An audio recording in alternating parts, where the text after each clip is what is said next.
Hmm? Ah! Oh. You're listening to the Run for Your Lives podcast.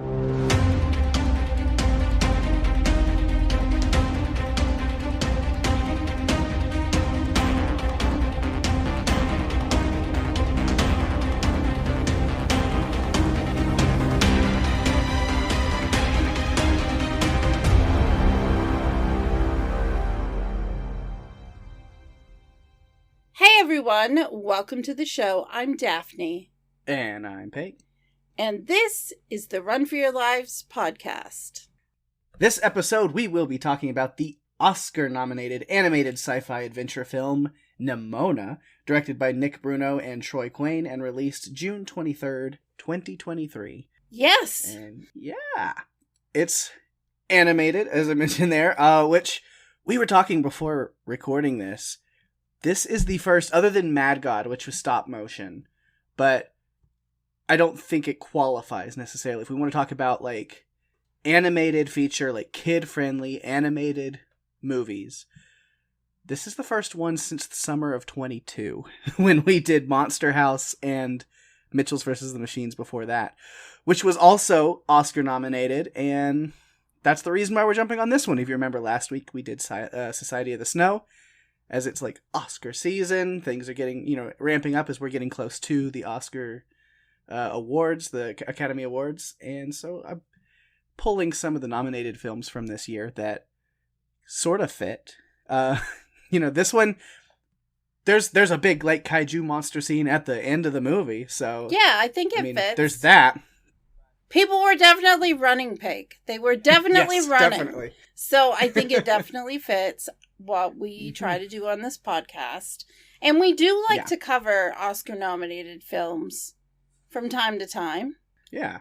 Whenever we can. In this lead up to the Oscars taking place next month. I watched this one several weeks ago. Is just when I first started my Oscar watch, as I do every year, try to watch everything. This is one of the first ones I knocked out when the nominations came out. And immediately it was like, I want to cover this on the podcast. Like, one, again, it's covered, so we have our, like, Oscar season movies. It sort of fits, and it'll be fun to talk about. But then also, there's just so many things in this movie that I really just wanted to, like, bring up and talk to you about and talk about out there, which, if you're somebody who's listening to this that doesn't like a whole lot of, soapboxy, preachy, social justice kind of stuff, this might not be your favorite one, because I'm gonna just I'm going off. I'm gonna talk about this is very important, and I think it is a very important movie that had a lot of poignant things to say, but said them in a really fun and funny way.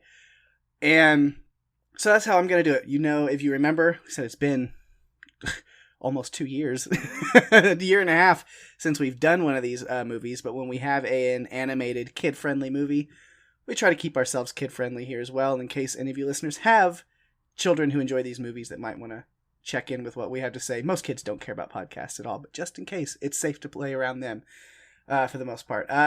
So we try to keep ourselves clean, not explicit in our language or like specific things that we talk about. However, with this movie, I'm going to be diving into a lot of just this movie is queer representation and recognition, and there's a lot of very important societal aspects to this that I'm definitely going to talk about because, yeah. Well, I feel like last week we covered a movie that I really wanted to talk about with Society of the Snow because it was impactful to me. And I think this week we're covering a movie that you really wanted to cover. And so I'm excited to talk about this one.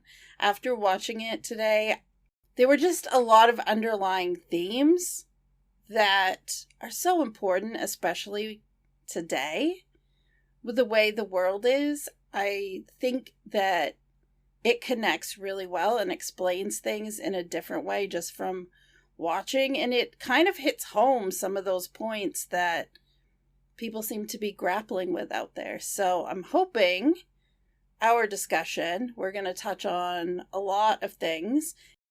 While we're not going to swear, some of the discussions might be a little deep. And that's okay. And I really enjoy that when we podcast, that we don't shy away from those things, that we have those deep conversations. I think that's part of the fun of podcasting, is being able to talk about whatever you want, but also addressing deep social issues that need to be amplified. So, with that said, we will start the way we always do, with a few behind-the-scenes production notes. So this film, Nimona, is based on the graphic novel of the same name by N.D. Stevenson. Peg, have you seen the graphic novel? I have not. After I watched it the first time, I did look it up on Amazon just to kind of... I'm not plan on buying it, but I was like, I'm curious. Let me see kind of what's going on with it. So I was made aware, actually, after watching it the first time, that, this is based on some kind of source material. Yeah. That seems to be pretty well loved by a lot of people, so that's pretty cool. Yeah. So this movie has kind of a storied history because it was originally produced by Blue Sky Studios. It was initially slated to be released in 2020, but Walt Disney bought 21st Century Fox, which is the parent company for Blue Sky, and the project was eventually canceled when Blue Sky was closed down. However, Annapurna Pictures revived it in the following year, tapping Nick Bruno and Troy Quane as the directors. They used DNEG Animation for the animation and secured the worldwide distribution through Netflix. So even though it seemed like things were dead in the water, it worked out and this movie got made, and I'm glad that it did. Yeah. A lot of it was ready. Like, they had put a lot of effort into it at the point where it was shut down. So it was released in theaters on June 23rd. However, it was released globally on Netflix on June 30th. So just a week later. So it had a very limited theatrical run. And then it was on Netflix. 99 minutes long. I'm not sure. Is that the movie itself or the 15 minutes of credits that came at the end? Did you notice that? Right. Yeah, it was a lot of credits. Which is a lot of fun animation stuff. And, of course, when your credit music is K-Flay and 30 Seconds to Mars, like, yes. Yeah, we're good. We're happy. So I recognized K-Flay right away when that song came on. And it's talking about a T-Rex, and I'm down. Yeah. You know I'm in for that. So it was really cool. So, Pake, bring us a synopsis. All right. Well, when a knight in a futuristic medieval world is framed for a crime he didn't commit, the only one who can help him prove his innocence is Nimona, a mischievous teen who happens to be a shape-shifting creature. Aww, Nimona. Nimona. I really thought at first that this was going to be like an old worldly knight story, and it was not. No, not at all. I liked it. I liked that it looked like the Knights of the Round Table, but it was so modern and upgraded that it was a lot more fun than I imagined it was going to be. I just wasn't sure. Going into this, I did not know what I was getting myself into. Yeah. There's a lot. This whole movie is just very metaphorical and allegorical. Everything means something. Even if it's just me really reading into things a lot. Yeah. I don't have like the directors or producers or writers or anything telling me this what this meant. But like I dug very deep just in watching it, like picking things out. And so at least this is my opinion. A lot of things that I say that like I think were very purposeful for why they're done the way that they're done or shown the way they're shown. It's a medieval world. So yes, they're in the future, even far like more future than like where we're at now with the whole flying cars and all the, whatever. But I think it purposely being like, yeah, it's a futuristic world, but it's still very medieval with knights and dragons and all of these monsters. Things is kind of what you see. And it's kind of an allegory or metaphor for like, they're still stuck in a really old world mindset. Yes. There's a wall around the entire city. Yeah. And there's focus on, keeping monsters out and keeping the city safe. And again, it goes back to when you put those walls up to keep the monsters out, you might be keeping something else that's special out too. So you have to be mindful of that. It's good to, try to protect yourself and to be cautious, but if you don't let the walls down just a little bit, like I said, you might miss out on something special. And so that just made me think of not just physical walls, but those walls that we put up within ourselves when we're trying to protect ourselves when it comes to relationships. Like, you don't want to get hurt, so you keep the walls up. And that can be like friends, a partner, whatever. You're trying to protect yourself, but you could miss out on something really great if you just stick to your guns and just, are stubborn and keep your walls up so high no one can get in. Yeah, absolutely. And that's what I thought a lot of the people in the communities or in the community on this movie, they had preconceived notions of certain things, and that kept them from really understanding Nimona. Yeah. Love that. So yeah, there's a lot to get. So we could do our usual character stuff. Again, we'll talk about characters. A lot of my notes, like I said, I'm going to talk a lot about themes and the metaphors and a lot of what the meanings behind a lot of things are to me. I'm warning now, there's going to be moments where I'm going to get really preachy or feel like I'm kind of on a soapbox about but I feel like there's a lot of important things to say. I'm going to do my best to make it fun. And I don't want to be aggressive and be and that's why I hate you if you don't believe this. No, I'm not doing any of that.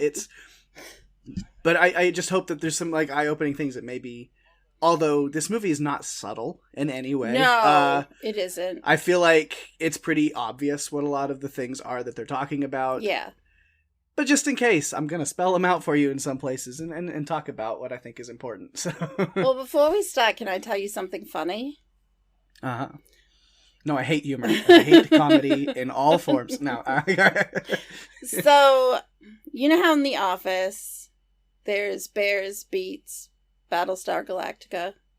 Mm-hmm. Well, I found my next one. It's Marsupio Mariachi Meatball. Oh, yeah. I heard that, and that's where my mind went immediately. That's it's funny. There it is. There's the new one. I don't think it will catch on as well, but man, it's good. Yeah. I really, too, like the music. Yeah. Okay? Dolly Rots, really, was amazing. Yeah, that was... So much. That song is great. It is. Yeah, I use that. Even just the little stick. I mean, they have Judas Priest. They have just that tiny little breaking the law, breaking the law. All right. Oh, it's great. I think, for parts of the movie at first, I had to pause it so I could go find out what the song was so I could add it to my playlist. Yeah, it's a great soundtrack. Yeah, absolutely. For sure. All right, Pake, where do you want to start? Who do you want to start with? Because I honestly, my notes started with Ballister and stopped and went to Nimona and just went. Well, I feel like as far as the main overarching story, Ballister, Boldheart is a very important piece. Mm-hmm. And as far as what happens to him at the beginning, but I think, the title of the movie, titular character, it is Nimona. And I think Nimona definitely has the biggest arc and gives me the most opportunity to talk about a lot of those things as well, because it's the character of Nimona. So I honestly have the most to say about that. So okay, then I think that we need to talk about Nimona, but I think we also need to mention what the catalyst for this movie, but it's related to Ballister. It's not related to Nimona. Mm-hmm. So I feel like we have, well, again, either way, because we don't need to sum things up. I mean, as far as it's not a recap. If people are listening to this, hopefully they've watched the movie or they'll catch up. So maybe that is more of the story of Ballister. I don't know. Of course, why does Nimona come to Ballister? Well, yeah, Nimona is tracking him down because she kind of views him as a hero. Mm-hmm. Because of the situation where he was this street kid who, was becoming a knight of this realm, and that was always held just for those in high places, those who are descendants of Gloreth and these high families and these other things. And so for this kid, Ballister, to be somebody with no royal or noble blood, no connections whatsoever, and the queen to find favor in him, and he's going to become this first knight that is to set forward this new idea and this new, principle that anybody can be a knight, anybody can be a hero, anybody can be powerful. You don't have to be from a certain kind of bloodline or a certain person. Anyone who has it within them can become a hero. And that shook up the way that certain people thought. And so he was set up, and the queen was killed, making it look like he did it. He didn't do it. And so it's kind of this mystery of he's got to clear his name. He's got to kind of mend relationships, and he wants to find out who it was that set him up. So while he's in his little hideaway trying to figure that out, that's where Nimona comes in, tracking him down, because she thinks he really did kill the queen, and she's like, yeah, She down with the system. She wanted to be his sidekick, and I found that hilarious. Like, she's a troublemaker, but she's also, and she's super precocious. But she's also just this being that wants to fit in with somebody. Mm-hmm. Like, she's all on her own. And through the flashbacks that we get through this movie, we really get to see how alone she has been. Because she's different. And that was one of the underlying themes that kept resonating with me is, because someone is different, the first, inclination is to beat them down, kill them, push them away, treat them like crap. And that's really sad, because I can see that happening today with people just because they're not like a cookie cutter, quote, normal person. Yeah. Yeah. So a lot about, because with Nimona tracks down Ballister, again, thinking, oh, he's here to buck the system. That's what we're doing, down with the system, because this same system that was built, spoiler to like close to the end of the movie, flashbacks of her, this entire system was built and created out of blind hatred of her. Yeah. Or them, Nimona, whatever, this entity, this being, this thing that is Nimona, that whatever Nimona wants to be or identify as, whatever she feels up, sums Nimona up that day. Of course, right now, pronouns. God, some people are going to run away screaming. Don't worry, it's safe. It's okay. We can talk about these things.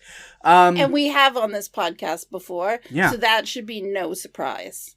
Right, because right now, so we will use the she, her pronouns a lot talking about Nimona, because kind of where Nimona is for most of this movie is this teenage girl version that she is really identifying with and being. This is where she feels comfortable most of the time right here. Yeah, it's true. I mean, we learn that she is a shapeshifter, which can come in incredibly handy with some of the stuff that goes on in this movie. She's able to really help Ballister out a bunch because of her shape-shifting abilities. It took me back to Dungeons and Dragons that we did a couple of weeks ago. Like, I went right back to that. My mindset was, okay, yeah, okay. Nimona casts wild shape. Yep. Yeah. Yeah. I could talk, the humor of this movie, especially between Nimona and Ballister, a lot of the jokes, visual gags and things that they say, just top-notch humor. And I'm not even, I decided very early on, I'm not even going to attempt or try to point out all the things that make me laugh in this movie, because we don't have that kind of time. But no, but there was a point where she says, I'm Nimona. And that makes me think of when Jeff is always asking us to explain what Buc-ee's is. Because it's like, it's just a thing. Yeah, you can't explain it. And I feel like Nimona at that point feels like she doesn't need to explain anything about herself. Right. And doesn't need to. No. And I think that's like kind of a big thing. You know, we're going to sprinkle in a lot of Ballister notes within. So I think we'll compare, you know, or combine a lot of things. But because it's kind of a Ballister note, but it is important for, you're talking about like, I'm Nimona. There is this running theme through a lot of, especially the first half of the movie, of Ballister just doesn't understand. Like most people don't understand other people who are different in certain regards. You know, when he's asked, can you be you? She says, I don't follow. He's like, girl you. He goes, but I'm not a girl. I'm a shark. You know, it's very... it's so funny. Just what I am is what I am. You don't need an explanation. Right. I don't owe you an explanation of my identity, what I choose to be, who I am. Yeah. Like, just accept it. Like, why are you trying to box me into just being a girl? Like he says, you know, he's trying to box because it's easier for him and it's easier for other people. He says it's less complicated, and it makes me sit there and goes like, it's a mirror to like even our society. It's like, why do we as a society feel the demand or need to demand other people to be what we want them to be for our comfort? Yeah. You know? And so it's like Ballister, sometimes people are just, they don't understand and they need to learn. Or for others, you have this institute in your life, right? You have some kind of higher power or authority that tells you to refuse, you know, that people fall outside of the certain boxes that you are given, and you just follow along with it, whatever it may be. But yeah, so I like that. She's just like, I'm not. He's like, can you be you? Well, I am being me. It's like, be a girl, and it's like, but I'm not a girl. I'm Nimona. That's what I am. I'm being me, and I think that's really powerful for, you know, whether it is like gender non-conforming, non-binary kind of people. It's like, why are you trying to tell me what to be? I'm me. That's right. Be me. I'm me. Okay, got it. You know. And you know what? In a life, that's all you should need is to be yourself. Like, it shouldn't be living up to other expectations. I mean, there are general things like don't throw trash out your car window. You know, those ridiculous, like, not rules, but, you know, kind of like, you know, be a good person, but be you. Right. And so it's kind of throws in, it's like you see Ballister kind of not understanding, but he's not upset about it. And I feel like, again, shine a light on our own society. You find people who go, oh, this person is trans, or this person is non-binary. They identify as this or that, or they're not whatever box that you think they should be that makes you comfortable. And certain people react with so much anger with that. Well, how dare they make a choice for their life that completely has nothing to do with me, that makes me angry? It's like, well, why? Question yourself, why does it bother you? What somebody else is doing? Let them be them. Like, why is it bothering you so much? You know? Well, I mean, if you go back to why this country was settled in the first place, it's because people were escaping religious persecution. It's because people were trying to put them in a box, and they decided, no, we want to be free to worship as we want, to live as we want. And so this country was settled on those values. And that's what gets really frustrating at times, is you look at society and it seems now that we're going backwards. It's like we made all of this progress, but now we're quickly going back to, no, we need it to be like the 50s again. Right. Why is it important to shove people in little boxes? Yeah. Like, let people be who they are. You believe in freedom. Yeah. That's freedom in general. Right. Like, then stop dictating and demanding how somebody lives their life and identifies their life in order to please you and make you more comfortable. Right. Again, soapbox, sorry, but it's a lot of it. But that is a big theme of this movie. Absolutely. It is. And I think it's apparent right from the beginning. When we meet Ballister, which we can talk about that in a bit. But it's very apparent that this animated film, I didn't know what to expect going into it. And so I just kind of went along for the ride. And then I got halfway through and I was like, I don't even know what to say about this. There's so much in my head right now just from the first half of it. Yeah. Because I enjoyed the humor, and you know me. I am not about comedy. I've never been about comedy. Very few comedies do I like, but this one I really liked. Yeah, there's a lot of really great humor. Yeah, one particular line I really enjoyed is pineapple on pizza. Blech! Yeah, because she's being a demon at that point, so you know by her saying that she's really playing into being evil. No, Pake. Yes. You cannot defend it. Those sound like the words of something that a really evil demon person would say. So I get it. Nimona is on my team, so she is not a pineapple on pizza person or being. Hey, even the most wonderful people have flaws. It's okay.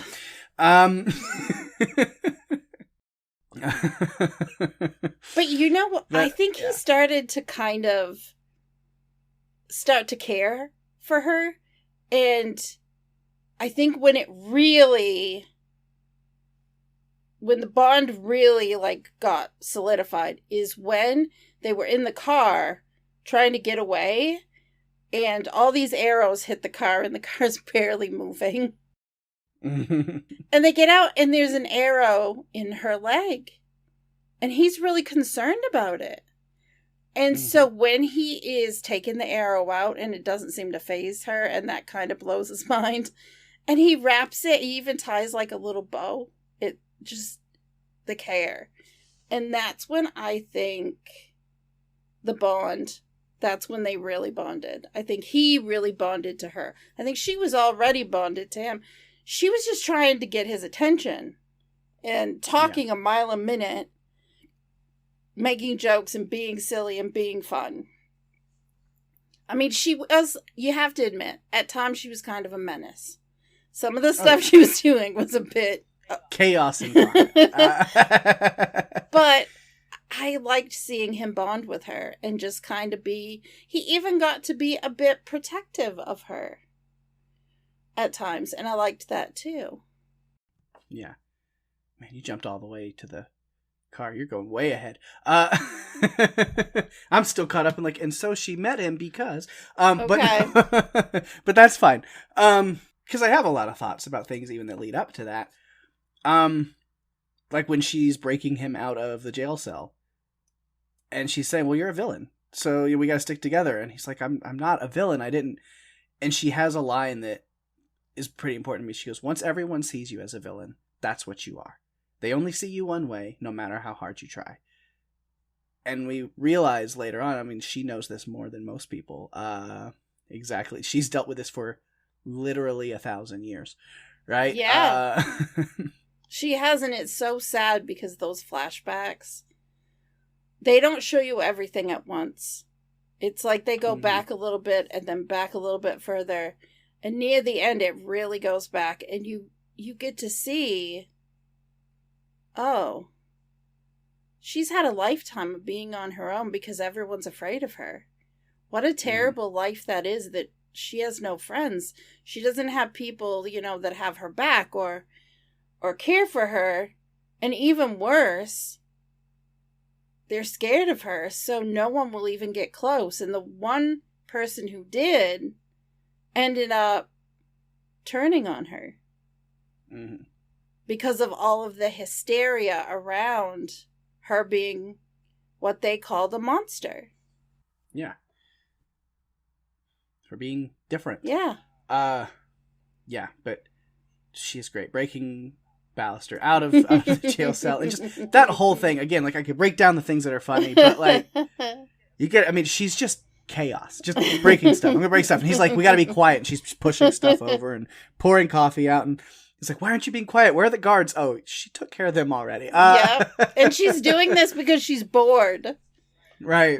That shape-shifting ability is, we learned that when they're escaping the guards and to break him out, which maybe also breaks the castle. Yeah, it kind of makes a bit of a mess. Metal. But yeah, he says she's bored, but also, aside from gravitating towards him for this, like, oh, you're against the system that hates me, maybe I have a companion in this mindset and somebody who has the same kind of goals. But even at the most base level, because he even kind of throws it back in her face later in kind of a painful way.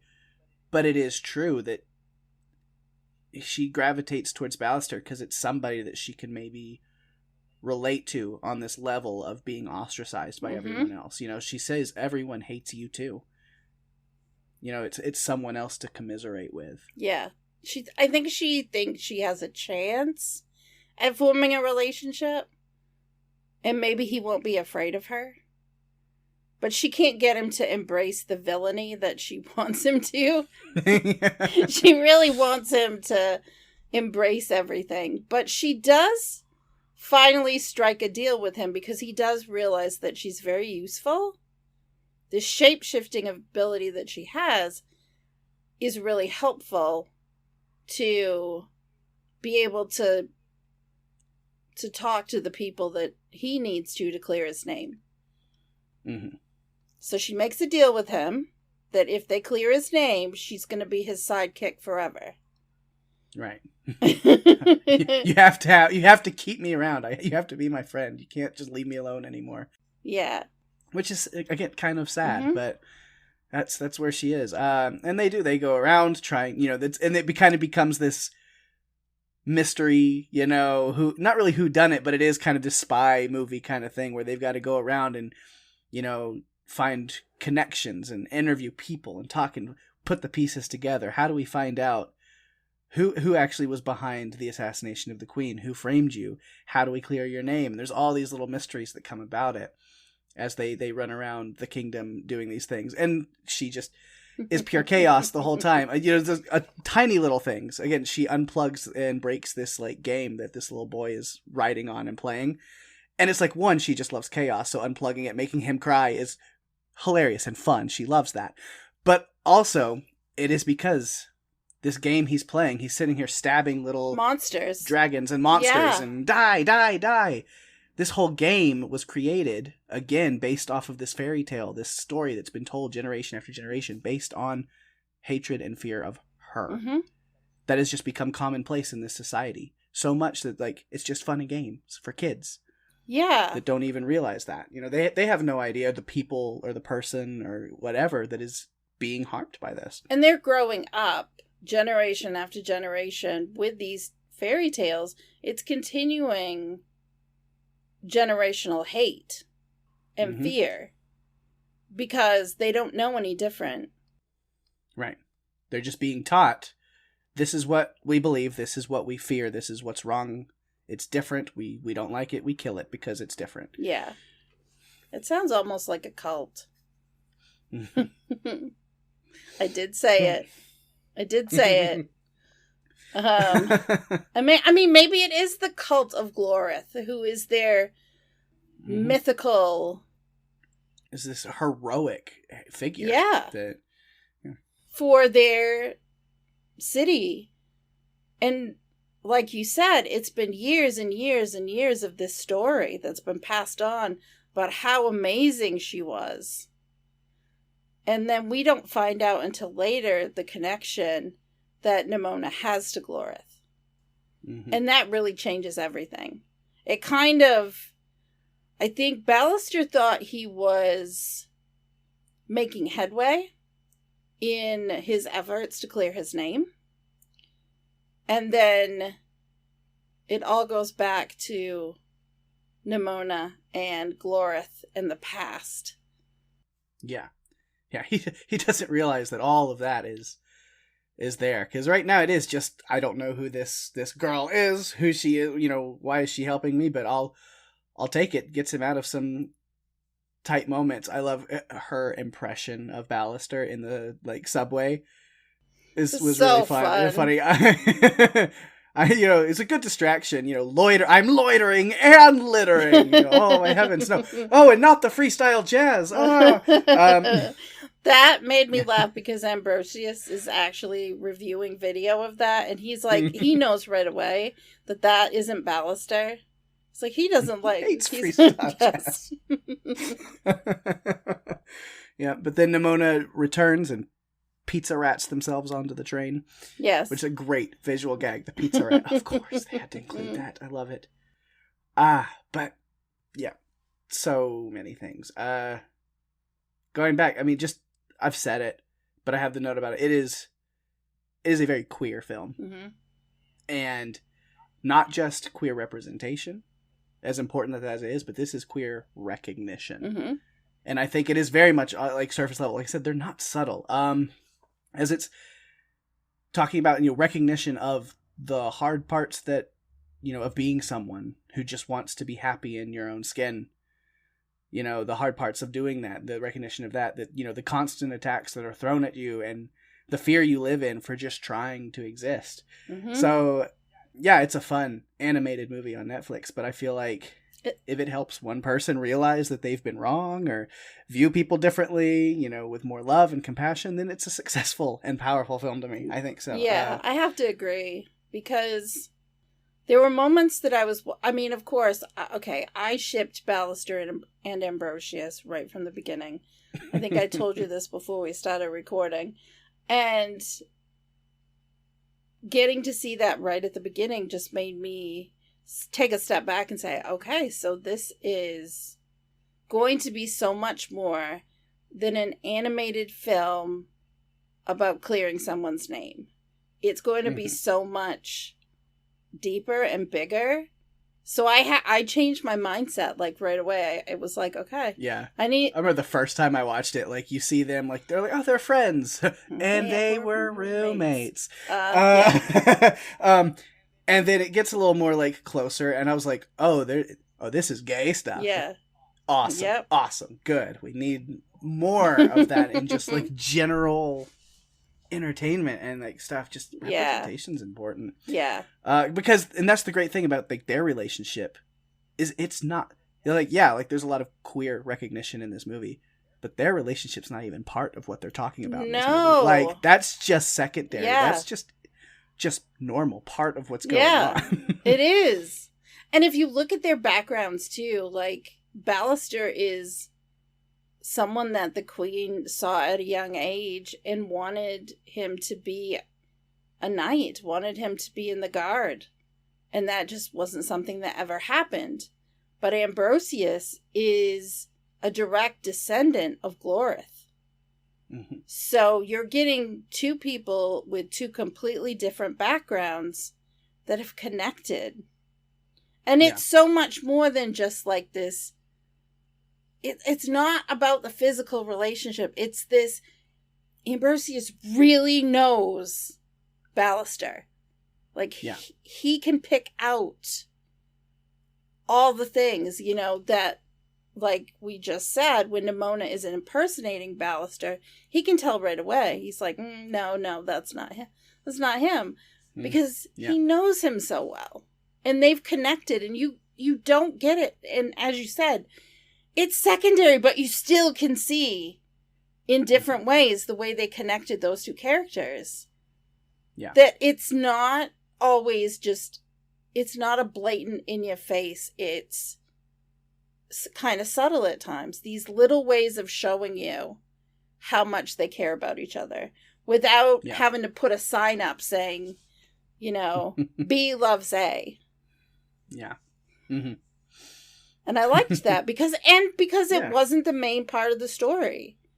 There was so much more beyond it. Mm-hmm.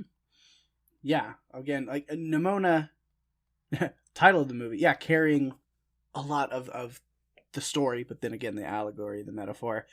But just very important in her own story here in this movie. I love while they're on the train, and there's her backstory playing out on like the subway tile wall was really cool. That's a really cool like choice creatively, visually. I thought it was really fun. And it's mostly true. What she's telling, as we see, like her trying to fit in and wanting to be something more and all these things. Although I think she starts the story with saying she was a little girl. I don't think so. I think she was just this wisp of magical energy. Whatever it was. I do then too. Eventually became a little girl because that was the identity that like she was comfortable with and that she found solace in and found friendship in and found care and love. But You know, but other than that, like, a lot of this story was mostly true, other than she still had to end it with a little jab at Ballister because he's still stuck in this mindset that Mm-hmm. she needs to explain herself to him to justify her identity. And so the small-minded questions, right? Yeah. And so that's where she still gets that little jab in, you know, and all of that is like, and I got one wish from this well, and I wished to one day be on a train with a man asking me small-minded questions, you know? That made me laugh because I didn't expect it, and I should have.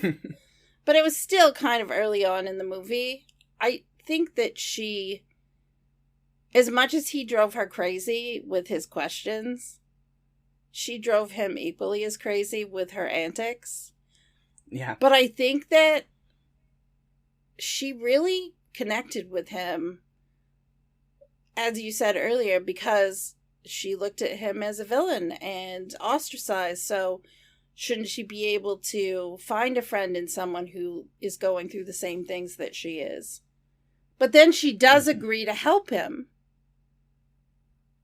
because she wants to know that he's going to be there forever. She wants to know she can count on him. And we see his growth a lot. Mm-hmm. Like I mentioned, the small-minded questions. That comes up again with the scene that you had mentioned with the arrow in her leg. Yeah.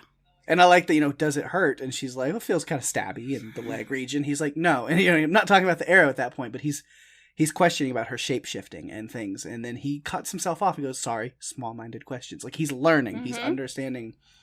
Yeah. But then because she sees that it's not coming from a place of, you need to explain to me. Right. But it's coming from true care and curiosity and wanting to understand her. Yeah. Not demanding, not for his comfort, but to know her better. Yes. And at that point, that's where she gives him a real answer and talks about this shape-shifting, which, again, very important lines in this movie.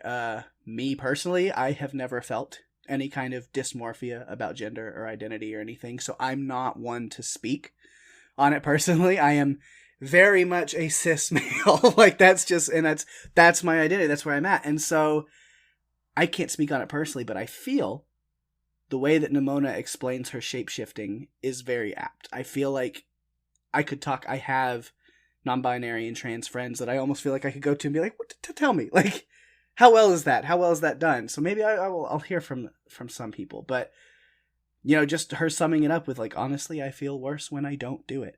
Like, it feels like that speech was very poignant. Yeah, and you're right. He's starting to evolve.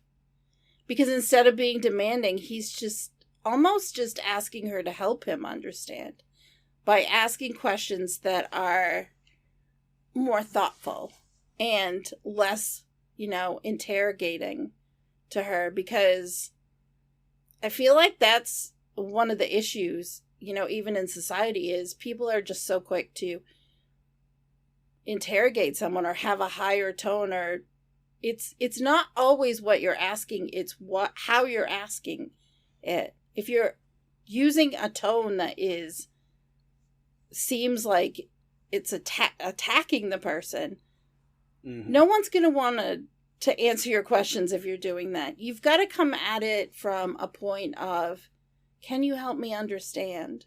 Can you mm-hmm. share with me your story? How you got to be the person you are?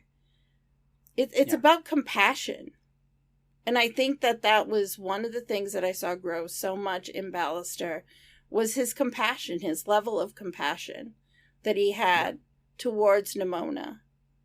And I appreciated that. I appreciated how they told it. This movie, it was so much about the story, but it was also how the story was told. Like how things mm-hmm. were laid out, and that it wasn't easy. Like, it wasn't just this simple black and white movie. Like, and by black and white, I don't mean color. I mean, here's the line, here's the story. It's black and white. There's no gray areas. Yeah. I like that this was a bit complicated at times, because, it really, I think it was more truthful. Yeah, just even in little things. Like, there's throwaway lines that, if you really look at the theme of the movie, they hold weight. Her deciding to like turn into this little boy to get, to the squire. But even that, it's funny. It's played for comedy. But there's still just a little throwaway line where he's like, you can't be that. You can't have the wings. You can't do this. I need you to be what makes me more comfortable. He's still kind of stuck in that way. And so she becomes this like little toddler. And again, throwaway line. He goes, and now you're a boy. And she goes, I am today. Like, it's just yeah. She just changes. Like, she's comfortable almost being an enigma. Like, just being completely fly by the seat of her pants. Just be who I am, what I need to be at that given time. I can do whatever. I'm flexible. Yeah. I'm, and he doesn't get that. I'm Nimona. That's all. You don't need me to give any extra pronouns or adjectives or describers. Just Nimona. That's all. That's all you need to know. And I love that, Nimona, the sweet little boy, turns into aggro demon little boy, which is very funny. We don't have that kind of time. Somehow I knew you were going to do that. Yeah, when they go to that poor squire is gonna like startle at the sight of every toddler he sees for years. Yes, because every time Nimona would calm down, if he got the least bit relaxed, she was just like at him with the demon voice, and he's just like, "I'm sorry, we kidnapped you, or am I?" I love that he got her. Ballister got her to try his way, and then when things didn't go well, it's like, okay, we're gonna break stuff now. And I love that they did that a couple of times. Them being at odds of like it's like, if anybody comes, we kill them, we hide, but we see those, or even when they're like talking to the squire, where it's just like, and then we're gonna start, if you don't start talking, we're gonna start stabbing. It's like, no. Yeah. It was very April and Andy vibes, the someone's gonna die. Oh, fun! I know. Maybe that's why I liked it. Maybe that's why I really liked it, because it reminded me of that. It's like, man, I tried to think of do I have a friend that it's like that we're at odds? I mean, not to that level, but that we're, and I don't think I do, but I enjoy watching it play out. Like, it's kind of humorous to watch the two of them kind of become a team, basically. Mm-hmm.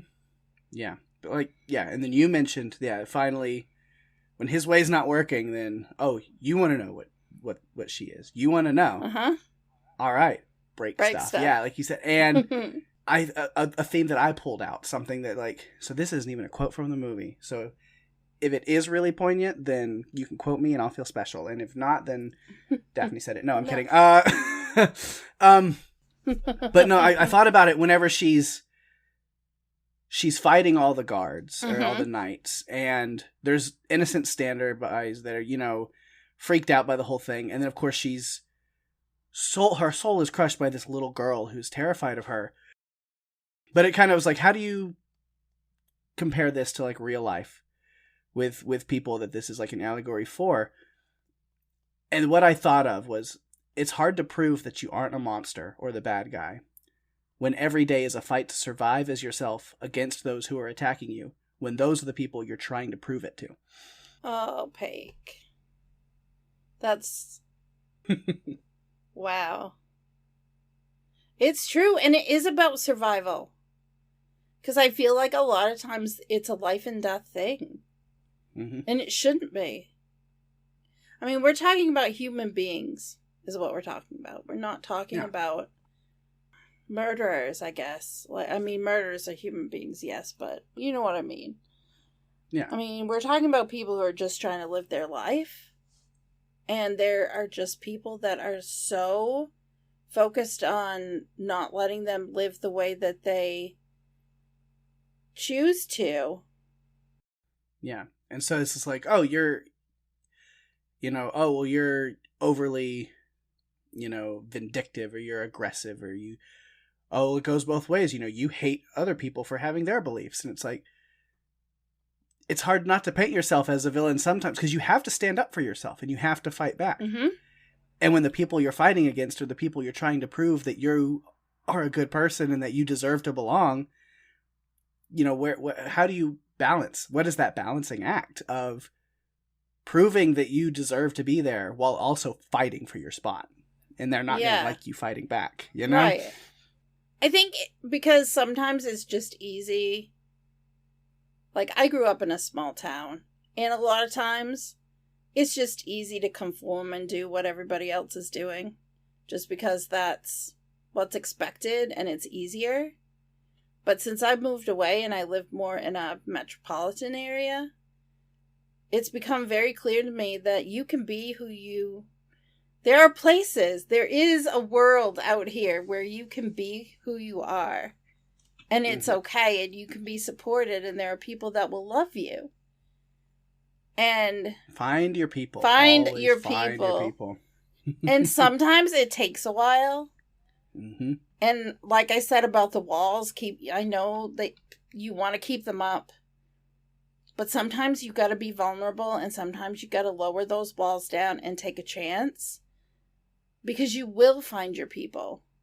It just may not be the first group of people that you talk to, or the first people that you talk to. It might take you a little longer, but when you do find them, you'll know. Yeah. And it's an incredible feeling to know that you're with the people that have your back no matter what and accept you for who you are no matter what. They don't expect you to be somebody else. Yeah. I feel like Nimona has been trying her whole life to find someone that would accept her for who she is. And I feel like Ballister, in some cases, has also, because it's very clear that the knights in training at the Institute didn't like him. Didn't think he belonged. So he's been going through the same thing. He was an outsider. He was an outlier from the beginning as well. Yeah. And when you're outside and you see all these things going on the inside, you start to wonder, you know, will that ever happen for me? Like, will I ever get to know what it's like? And I think Nimona had just about given up, maybe. Mm-hmm. Yeah, it gets a little heavy. You know, I talked about that scene. There's a happy, or not really happy, but at least fun thing to me. I was just like, you know, she's had many great forms to shift into, but a giant cereal spewing dragon is pretty high up there on the list of awesome. Oh my god. But then, yeah, that leads to what I was talking about, is that really kind of heavy moment, is, like I said, is how do you prove you're not a monster when the people you're trying to prove it to, you have to fight for your survival against? And yeah, that's what's going on in that scene. And, you know, we see with that little girl, like I mentioned, she's used to adults fearing her and hating her, stuck in their ways. Fine. You know, just another day, just another adult, used to it. But it's when the children are afraid of her, because that's what they were taught to do. Yeah. That's what's soul crushing. That's what hurts her. And we've been talking about, like, this has been a generational thing that's continued over and over and over again. Kids, it's like a cycle of the parents learn it as children, then they pass it on to their kids, and they pass it on to their kids.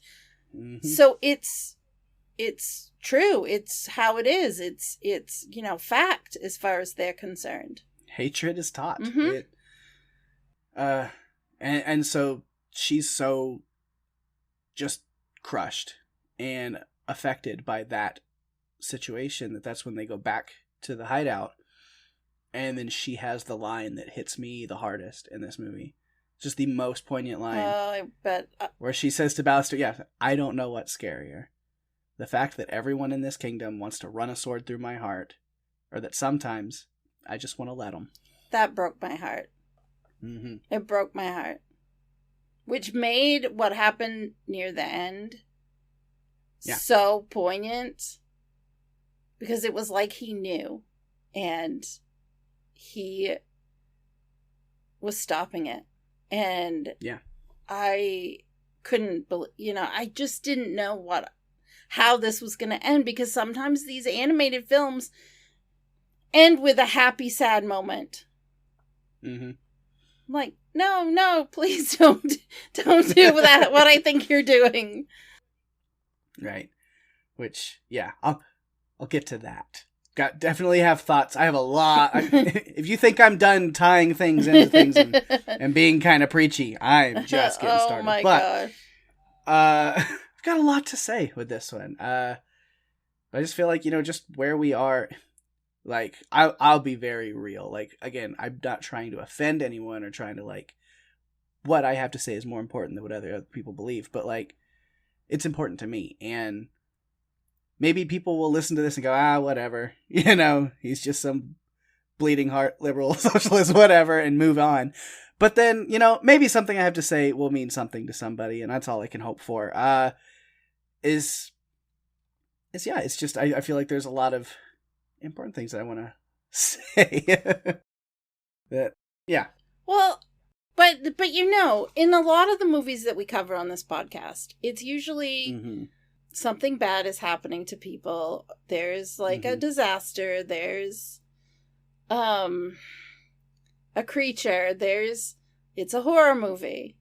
Sometimes movies like this come along that give us an opportunity to talk a little bit more about something that we're one or both of us is passionate about. Again, it might like ruffle some feathers, but I don't mean it to be that way. It's like, right now, this is an election year. We're early in an election year, so we know what's coming down the road for us, right? Like, we don't have to pretend we don't know what's coming. And so I feel like maybe getting comfortable with talking about acceptance and understanding and letting people be who they are and understanding people is an important concept and conversation right now. It really is. And I think that we have, as a society, in some cases, people have just completely shut down to being able to communicate with other people who don't share their beliefs. Right. And I think life in general is about growing and evolving and adapting and learning.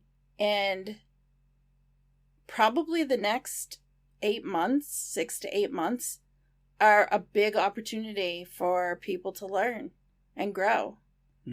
Yeah. But you have to be open to it. And I think that that's the one thing that I'm not sure about. Right. That's the big thing, is you've got to be willing and open. And as we see here, people just kind of get stuck in their walls, in their generational, this is the way things are, and never will open up to it. And maybe on the other side of that, you just have to be okay with that too sometimes, is know that, that's just the way it's going to be sometimes, and you do your best to find the people you can connect with.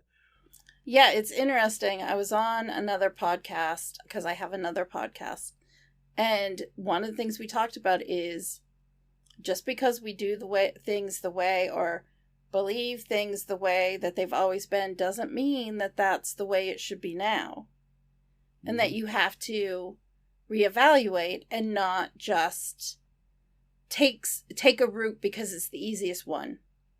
Sometimes it means taking a different road, and it might be a little more difficult, and you might have to grow. And sometimes growth is painful.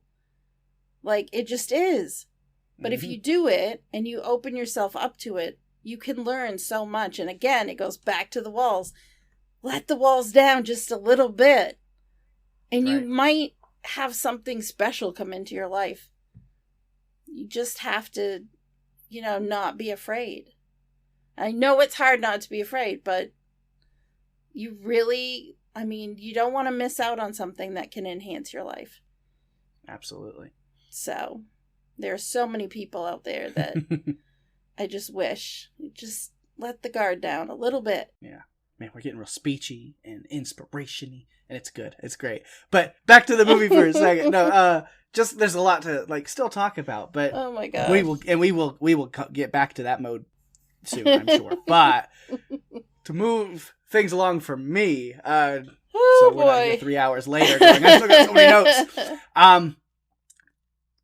They have that moment where he really sees Nimona where she is when she says that, like, this is somebody who is in pain for, he doesn't know it's been that many years and years and years, but like her existence has just been fighting for her right to exist, for people to accept her, for trying to say, I'm not just this monster that shouldn't be here, that doesn't belong.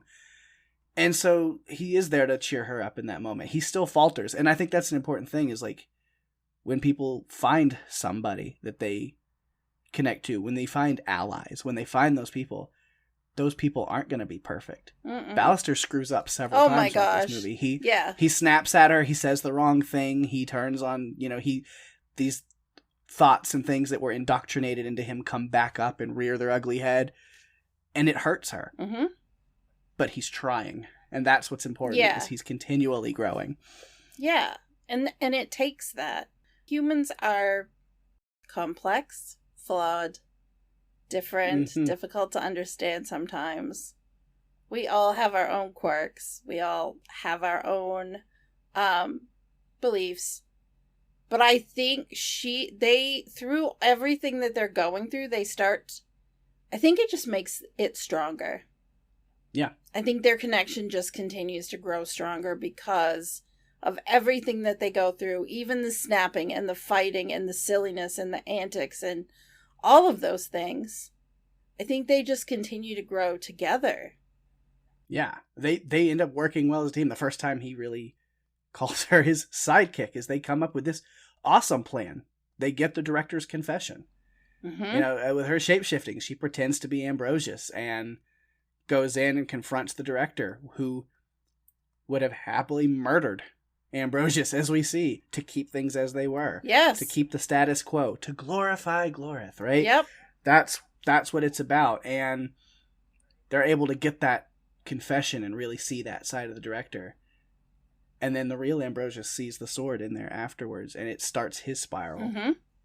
towards the truth. He has to go on a little bit of a journey himself too, but he gets there eventually. And then they celebrate. They got the confession. It's uploaded. The kingdom sees it. People are, celebrating with a dance party and board games and zombie movies. It's a perfect celebration. The dancing was amazing. Like the dance time that they had, I loved it. Kind of shark dance. Yes, and that song that they played, "Gold Guns Girls" by Metric is the name of the song, was a lot of fun. I just thought that the music that they picked, when the music becomes a character, that's when the music is good. And I feel like that was the case in this. They did such a great job with it.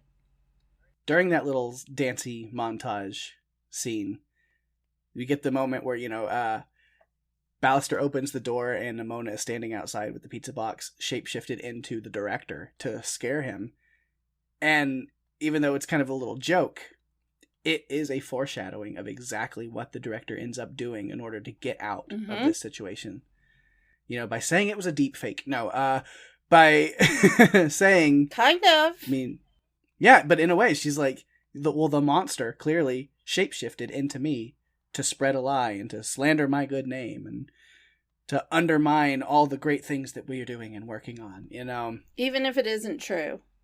And then people start to believe it. And that, again, is... Yeah. Not going down and that that's... road. Yeah. But then, so with that, and then this whole shape-shifting thing, Ballister meets up with Ambrosius. We'll talk about that. Mm-hmm. But because of those things, that fear that was instilled in Ballister kind of rears back up, and he questions Nimona. And so between him not trusting her again in that moment and questioning her in an accusatory way and an aggressive way, that plus then Todd and the other knights had followed him and had found where she was. She runs. She's alone again, and she goes over the wall back out to the well. She told the story, and then that's where we get the true full story of Nimona, of Glorith, the evil that this kingdom has been scared of for this whole time, that might not be so evil after all. Yeah, Nimona had this relationship with Glorith. They were buddies. They hung out together. They did all these fun things. And Glorith seemed to accept her. When she turns into the bird, when she's grabbing something, she looks up at her and it seems like she's scared, but then she accepts her. And they just go and do all these things together. But the adults see her as a threat, as a monster. Mm-hmm. And they basically, it just goes to show they changed Glorith's opinion of Nimona. Yeah. So that she wanted to kill her and she thought she was a threat. And then it becomes a crusade. Yeah. And it was very, they take this young Glorith and, you know, with their authority, their views, their things that they have over her, they turn her against Nimona. That, well, you see what this monster has done. You see what they've caused. You see, and yeah. So again, little speechy moment. We've seen where the story goes from there. You know, generation after generation, those beliefs get deeper. Mm-hmm. The fear of something different grows. It, you know, builds from something, you know, not seen before or understood, Mm-hmm. into something that's sinister and evil and dangerous. That threat keeps growing just based off of one little thing. And it, you know, without somebody or someone to break that cycle, to change people's perspectives, it just becomes the way of the world. Mm-hmm. But, you know, again, to kind of jump to the end of the movie, now that I've turned this into a speech, you know, in conclusion, we do see how that kind of can work out. If you want to make kind of, again, a metaphor to it, is finally somebody took some initiative. Whether it's Nimona herself and then with Ballister there, but you challenge, you know, they finally took the initiative to challenge the powers that be, to awaken others up to see the real truth, to force the real evil in the situation to expose itself. And afterwards, you know, then growth in the kingdom can begin. People can change. Progress can be made. The future starts to look a little brighter, right? But it's after generations and generations, yeah, of fear that's been instilled. Like you said, it was like, that's something different. And instead of understanding it, well, we'll set our whole village on fire and then blame it. Mm-hmm. Yeah. I mean, that's what it takes. It just takes, honestly, little lies that build up over time. Because this whole kingdom, this whole city, the knights, the ritual of knighting people, and this whole bloodline and all this, it's all a lie. You know, Glorith didn't banish evil. She turned her back on a friend. Yeah. She didn't vanquish a monster. She ran somebody off who trusted and loved her. Mm-hmm. It's incredibly sad. I mean, because you look at how far back that was, and know that Nimona has been on her own trying to relate and trying to connect with somebody. Not just people, animals. Like, she's just trying to connect. And no one will have anything to do with her. And at this point, Nimona is pushed way too far over the edge. And she shapeshifts into something that we hadn't seen. Yeah, well, you tell someone that they're a monster or whatever else you tell them they are long enough, they're going to believe it. And eventually that's how they're going to see themselves. Yeah. Of course, then in this moment, I mean, the attack on the kingdom, it really isn't even that. You see all the destruction, the burning buildings and all the things. They're causing it themselves. They came in attacking her. Mm-hmm. This creature, whatever it is, was just walking down the road. I don't think any destruction was actually done by Nimona except for her smashing the one like building with the TV screen, because there's this commercial with kill the monsters, kill the monsters, and it's just in her head every day, all her life. But it's the rest of the destruction is the knights, the soldiers, the things shooting at her, attacking her, because her true action here, the reason that she's here, it's not to go on a rampage, it's not to destroy and get back at these people who've done her wrong, but it's one that's much more heartbreaking, much more desperate, and an allegory for a true epidemic that really exists for people who are demonized for their identities way too often in this world. It's this idea of kind of like that line that she said with the sword in the heart. She's like, if nobody wants me to exist, then all right, I will cease to do so. Let them see that they've won. So sad. And you think that it's going to happen. And I didn't know for sure. I didn't know what was going to happen. Like, this was my first time watching it. So she's getting closer and closer to the statue of Glorith. And it didn't hit me till she's almost there. It's like, she's going to impale herself. She's going to do it. And she's about there and almost going to do it. And Ballister stands on the edge of the sword and puts his hand out to keep her from doing it. Yeah. And again, here's me really digging into some meanings and allegories, and I'm trying to be poetic with my words. But his actions here, in those times of dark despair, when you are nothing but a black cloud of sadness, takes one person. One person who sees you as the light that you really are within, sees you for you. Mm-hmm. Not how others see you or perceive you, but accepts you and sees you. And that one person can change everything and give you a reason to go on another day, you know? Mm-hmm. To see that, in fact, there is goodness. Acceptance, love, compassion, they do exist. And there is something to hold hope onto. Yeah. And he keeps her from doing that, from taking her own life. And then they're back to being sidekicks again, like best buddies.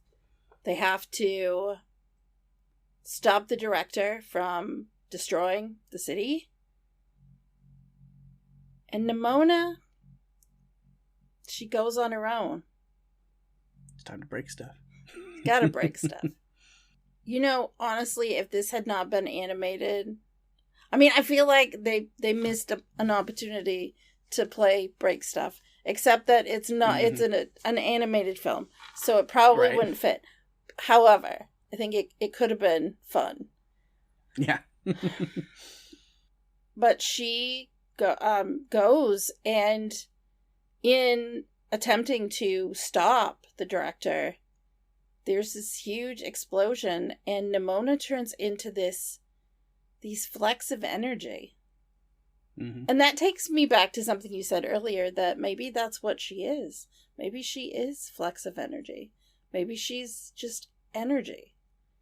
Yeah. You know? We don't really know what her true form is. Right.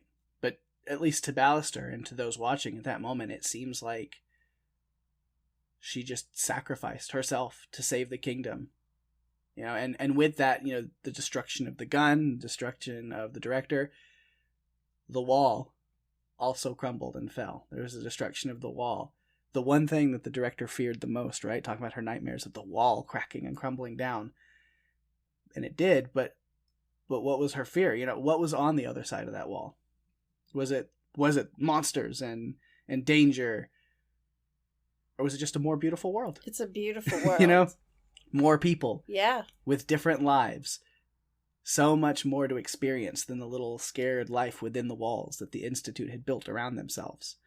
You know, there wasn't any monsters on the other side of the wall. It was just more life. More world. Yeah. More. I think the director really liked keeping everything contained in that city because they could control it and make it what they wanted it to be, which is, you know, continuing this story of Glorith and raising children in the way of being scared of the outside world. You know, be afraid of what you don't understand or you don't know about. It could be the coolest thing ever, but be afraid of it. Like, don't venture out.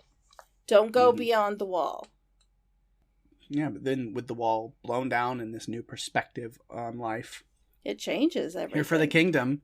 You know, yeah, Nimona is a hero now. We have all like the kids drawing pictures and things on the wall. Even Todd brought flowers. Even dummy Todd has had a change of heart. How many times I wrote Todd sucks? Right. 5 or 6 times, Pake. I had to. Beck Bennett was just so great with that. Oh my gosh.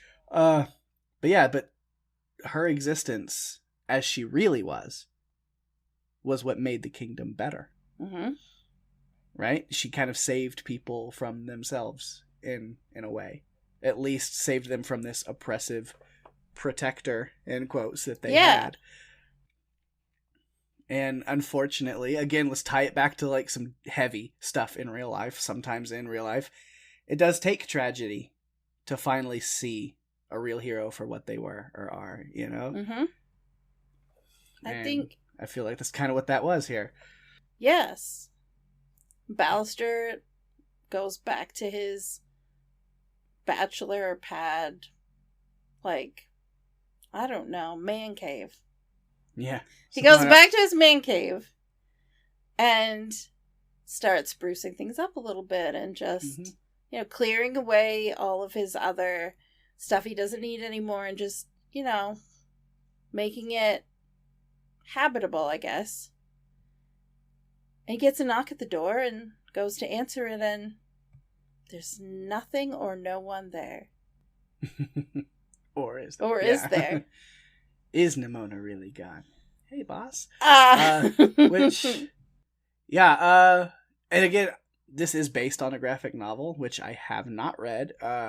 So maybe there is more to this story that I don't know. Whether they even plan on doing any kind of sequel stuff or more with this, I don't know. Or if it's just go to the graphic novel for those answers. I don't know if there's more to this story, I don't know. I didn't see anything, but that's not that's not a surprise. Like,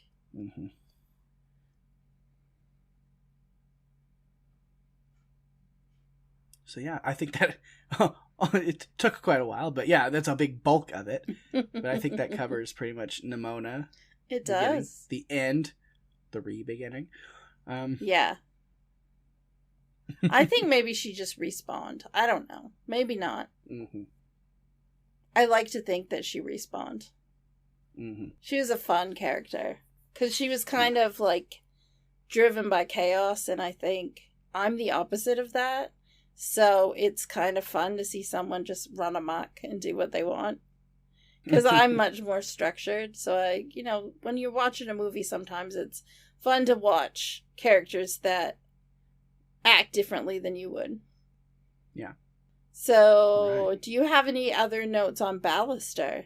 Yeah. I'm sure I've got a few. And again, some of them are just talking about things, but most of them I've talked about. I kind of sprinkled a lot of stuff in, but so let's see, little things. Since this was my second time watching it, actually I watched it just as part of my Oscar watch a while back. I did notice that early in the movie, before his knighting ceremony, before the queen is killed, the squire was trying to show Ballister the video on his phone before the knighting. Yes. But was interrupted by Todd being Todd. Well, I thought he wanted to get a selfie with him at first. And then it's like, no, I guess that's what he was trying to do, is to show him the video.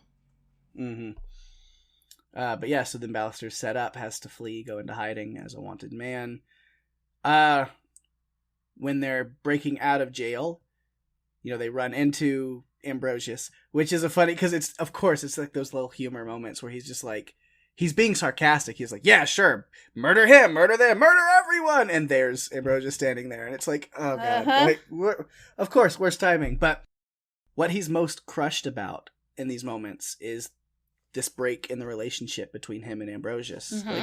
Of course, there's a lot of going on, being wrongly accused and in hiding and all that stuff sucks. Yes. But it's the fact that his boyfriend, this person that he's been so close to and loves him so closely, he sees this look in his eyes of he's fearing him and not trusting him at that moment. And that's what devastates him.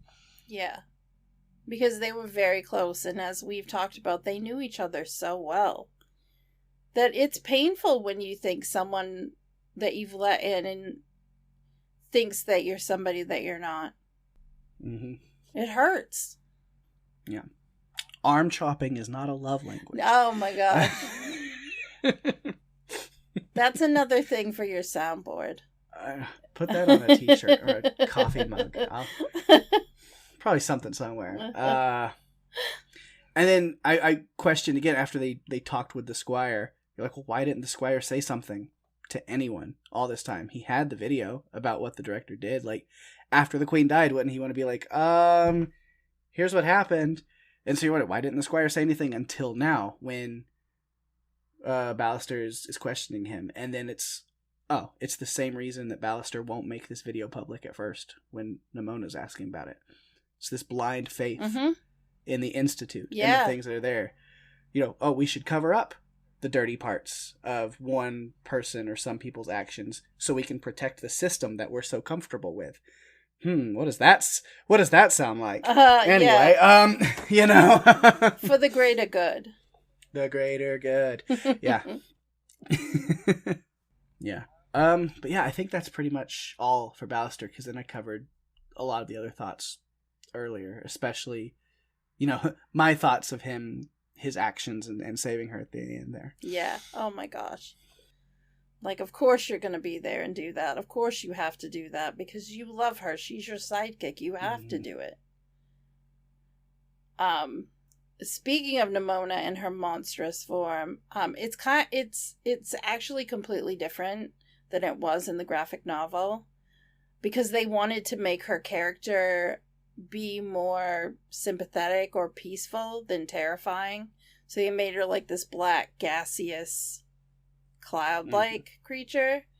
Because in the comic, it's more like she's like some cross between a frog and a whale. And it just looks like creepier, I guess. I haven't seen it. Yeah. In the graphic novel, Ballister's last name was Blackheart, not Boldheart. And he was more villainous. And he was actively trying to take down the institution. And he had lost his arm in a duel with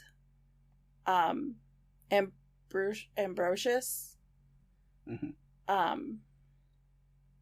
Not from them disarming him. So it's a little bit different. I will say I did love that Nimona was calling him Evil Larry a couple of times. I thought that was funny. Yeah. You have other notes? I've got notes. I've got Ambrosius stuff, and then I have a note section on like the director and the institute and some more, which is more just me kind of like pulling some of those little things up. I'll try to. Oh, please. But go for it. Yeah, so Ambrosius first. I just want to talk about him. Ambrosius Goldenloin. What a name. Of course, Ambrosius voiced by the most fabulous and culinarily evil try guy that there is, Eugene Lee Yang. I love Eugene, so I think this is fantastic for him that he deserves all the good things. Eugene is good people, so it's good to see him getting a cool voice acting role in a big Oscar-nominated movie. I know. It's a big step for just a YouTube guy, huh? Love Eugene, so it was cool to see. Yeah, when they're at the knighting ceremony, of course, Ambrosius turns, and everybody loves Ambrosius. He goes, "Here comes the woo! Woo!" And I was like, okay, Ric Flair, calm down. Maybe he's had too many energy drinks. Yeah. Ambrosius taking the lead on finding Ballister. Of course, he wants to do things as civil as possible, but also he fears for the safety of the man that he loves, or loved. Things are very complicated right now. But relationships are. Yeah. But then whenever they're there at the market, when Ballister and Nimona steal the car and all the craziness is going on, Ambrosius had the moment that he had the shot with the crossbow and he couldn't pull the trigger. He couldn't take it. There is something that was still within him that knew that Ballister is good. That's not him. And we just see him being deeply conflicted throughout the rest of this movie. Like, he has this whole arc of his own. He's, the training and having to do right by the Institute that he's been brought up to, almost like this indoctrination. It contradicts the person that he knows Ballister is. Do you turn your back on a system that's given you everything? That's a hard task to do, especially when you're so heavily indoctrinated. But he there is something in him that says, no, there's something more. And then when he meets up with Ballister, he completely misses the mark, believing, Ballister, you're totally innocent. But he's still indoctrinated by this institute where he's like, but it's the monster. It's the one that's different, that has an agenda to manipulate you into doing evil, but you think it's good. It's after your children. Wait, no, that's not a part of this. That's another thing that this is talking about. But yeah, so that's what I say is like, of course you're a good person, but you're letting those things manipulate you and think you're doing good, but really you're doing evil. Of course, let's take some really old, really vague relic to base our understanding of everything on. Make sure it's super easy to misunderstand and translate in whatever way that fits your narrative. And we have no idea how the story grew and changed over the years either.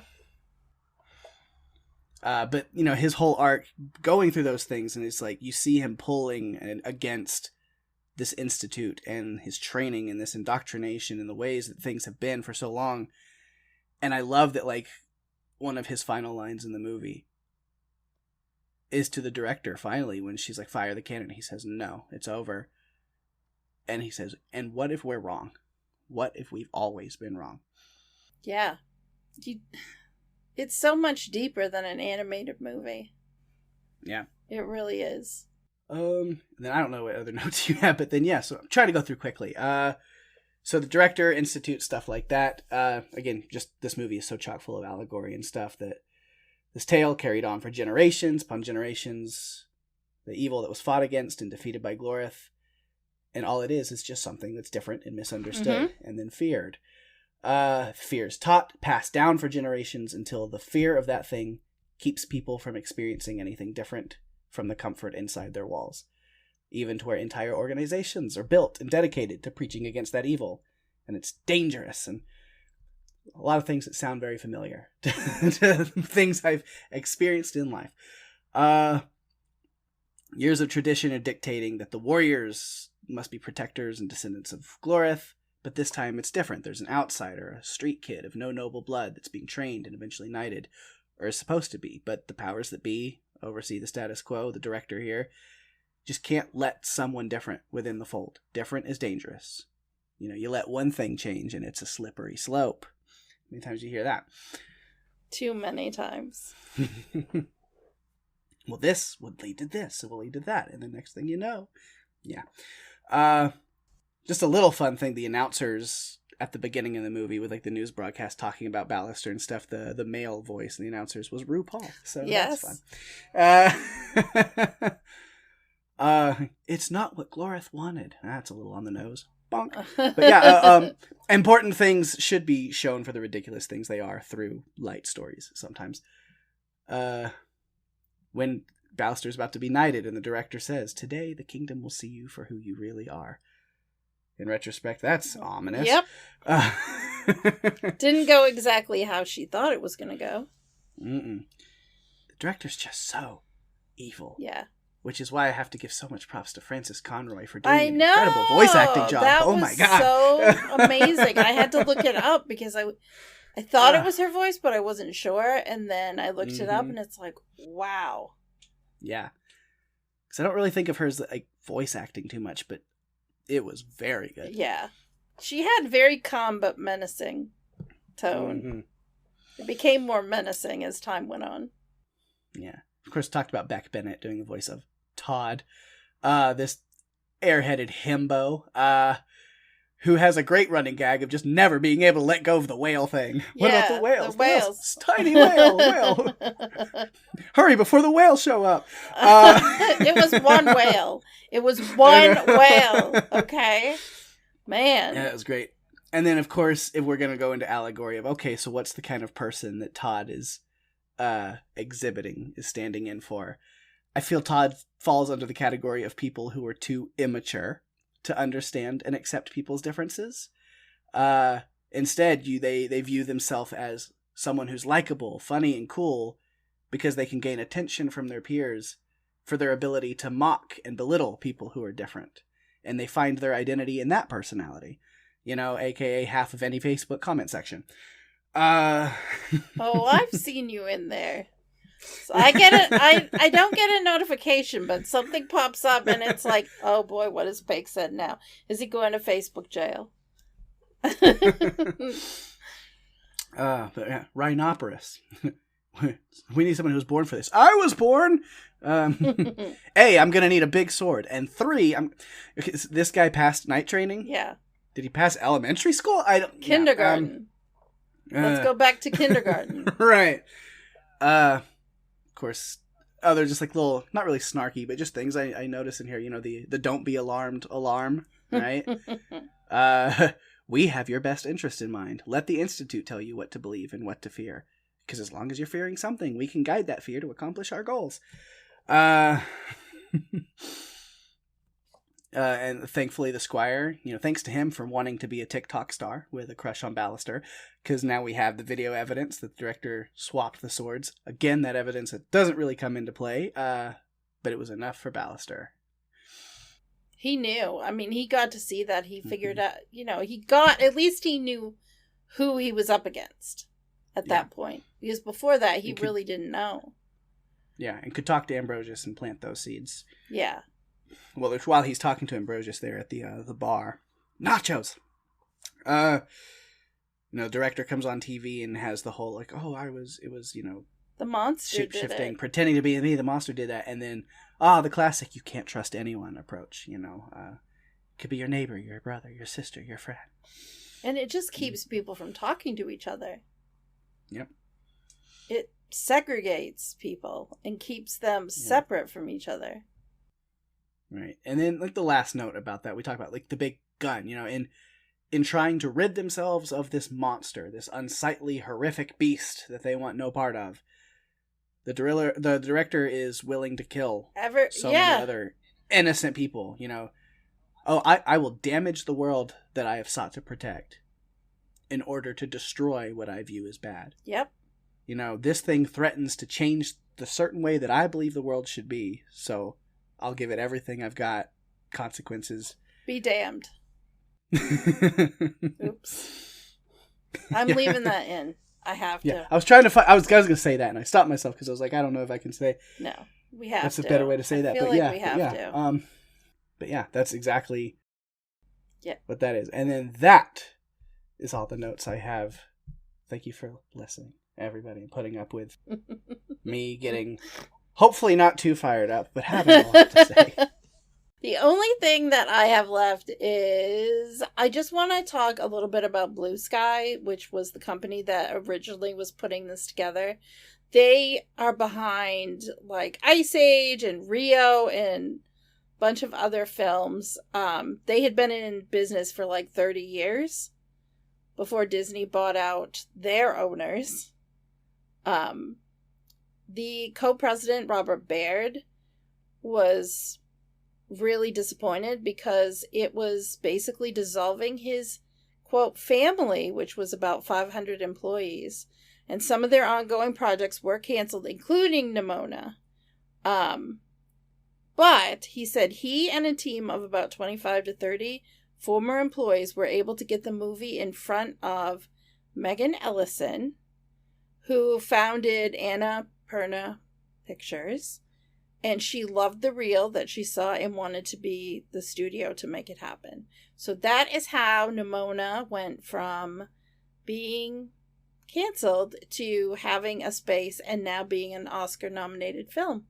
Nice. Yeah, that's like just like the ultimate like underdog Yeah. story. Like being a movie that was not going to happen to being like, aren't you glad we made it happen? Because now it's up for Best Animated Feature. Oh, exactly. And Annapurna Pictures looks super smart. Like, okay, yeah. And I was trying to figure out what other films that they've been involved in that, may have gone on to do some certain things. And they did Zero Dark 30. They did Her. They did American Hustle. They did Foxcatcher. Detroit. Yeah, those are just some of the films that they have been involved with that, I mean, some of those had components that were Oscar nominated. So they stepped in. They did something really great with this. They were awesome. Helped get it made. So I appreciate it. All right, well, I've had enough to say. I'm sure I've heard enough of myself and my thoughts. I want to hear from other people, so hopefully some other people had some great thoughts too. Well, we'll see. That'd be really cool. And there we With the feedback go. vote, so. Almost on cue. I know. Almost like a push of a button. So let's see if people had something to say. All right.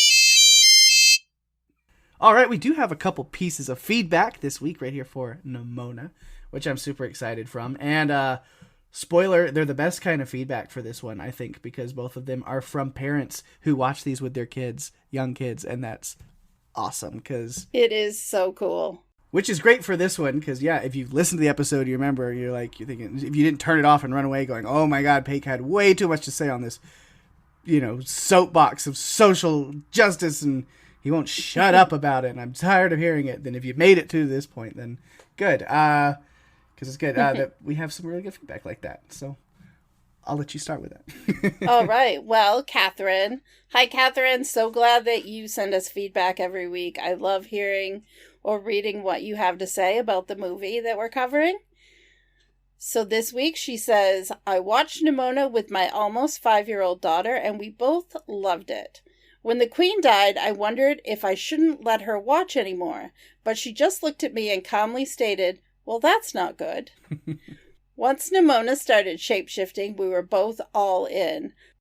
I didn't mind the 6 requests to rewind to when she first transforms into the rhino.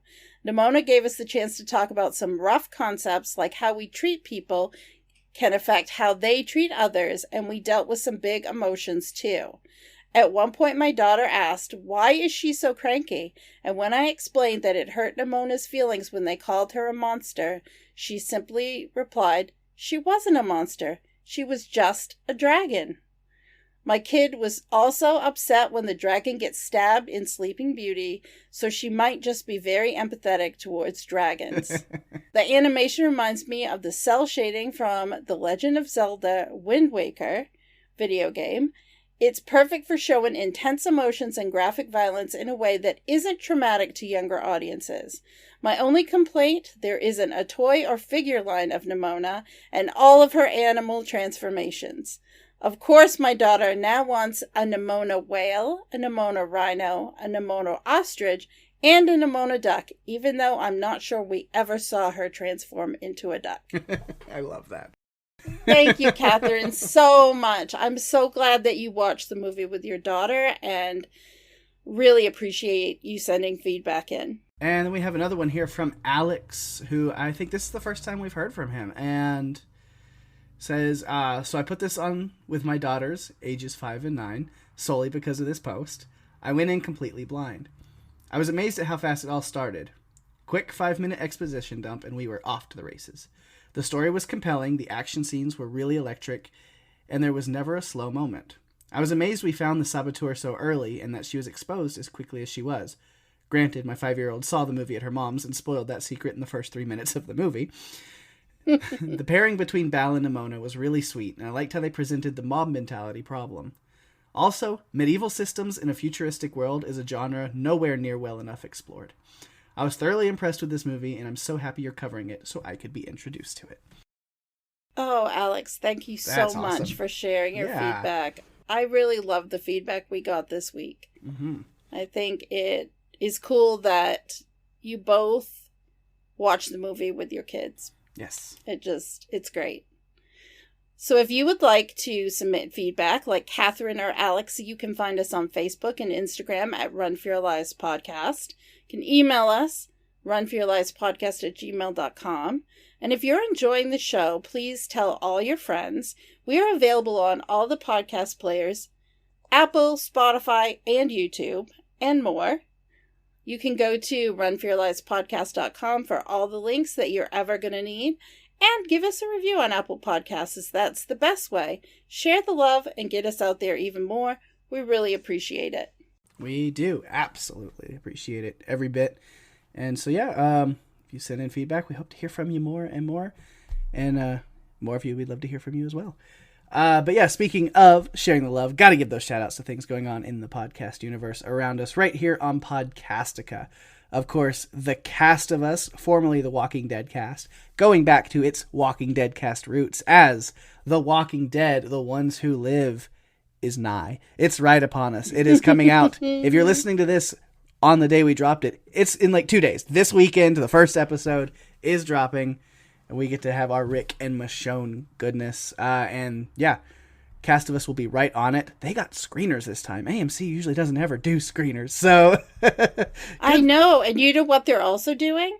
The Podcastica YouTube is going to be hosting an instant reaction. Yeah. With Jason and a few other guests. We'll be breaking down, probably in like a 20 to 25 minute episode on YouTube. They'll be talking about the reaction that people are having when the episode ends. So I think that's going to be at 10:30 Eastern on Sunday. Nice. And they're going to plan to do it every week. Yeah. So why I mentioned the screeners and then like that and stuff is, if you're a fan of Walking Dead stuff and you're excited for Rick and Michonne, for The Ones Who Live to come out, make sure the cast of us and their coverage is your home for more Walking Dead goodness and podcast goodness, because they're going to be on top of it. They're getting to watch everything, know what they're talking about, get their notes ready to go, to enjoy the show have the live reactions on YouTube right after, and then have that podcast up quick for you to check out and listen to. So it's going to be great. And I'm excited for it.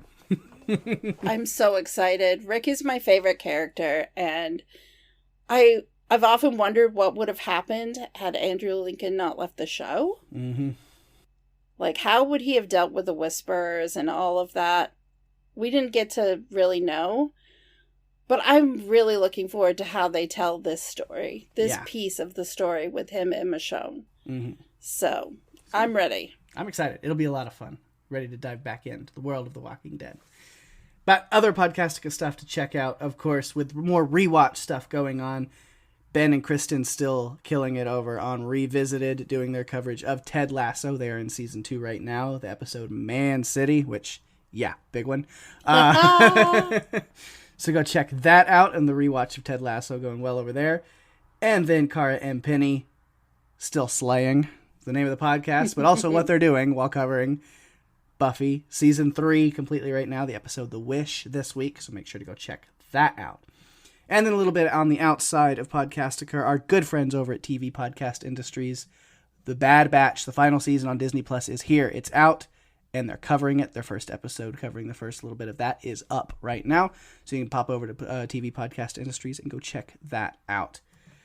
But yeah, other than that, you can come right back here. We always have something fun for you on Run for Your Lives. Daphne, what we doing next week? Well, when office workers find themselves trapped in a twisted social experiment where the stakes are life and death, tensions escalate and survival instincts kick in as they're forced to confront the darkest corners of human nature. We are discussing Greg McLean's film, The Belko Experiment.